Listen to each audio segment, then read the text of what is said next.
Me rritin e buzmit bujar dhe mesh në të gjitha kishat dhe famullit e vendit, në Kosovë po kremtohen krishtlindjet apo si quajnë këtu kërshëndellat.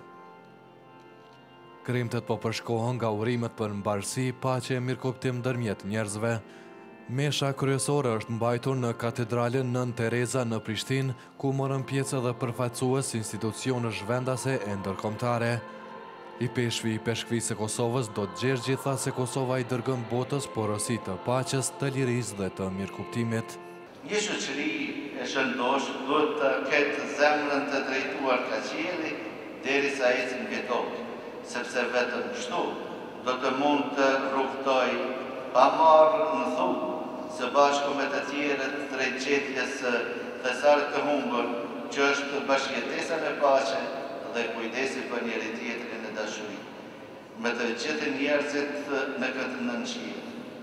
Individ apo popull që angazhohen për të gjetur të mirën e përbashkët dhe për të qenë në dialog të sinqert me të tjerët, duhet të kenë synimet e qarta dhe të mos jenë në dobi ose në dëm të asnjë.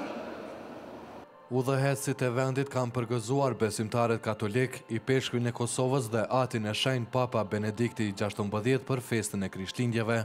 Në urimin e tij, ushtruesi i detyrës së presidentit të Kosovës, Jakub Krasniqi, ka shprehur dëshirat e tij për paqe, mirëkuptim e tolerancë në Kosovë, ndërsa në një urim dërguar Papa Benedikti XVI, ai shfaq shpresën se njoja e Kosovës do të vazhdojë me ritme dhe më të larta në vitin 2011.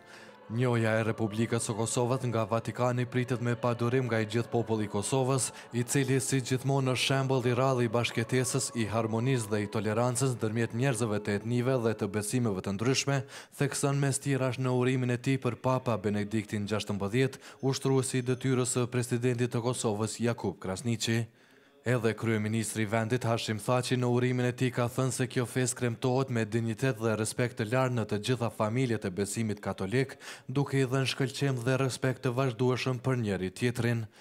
Urime e përgëzime kanë dërguar edhe përfaqësues të institucioneve të tjera, të partive politike dhe institucioneve ndërkombëtare në Kosovë. Për Zërin e Amerikës, Leonat Shehu, Prishtinë.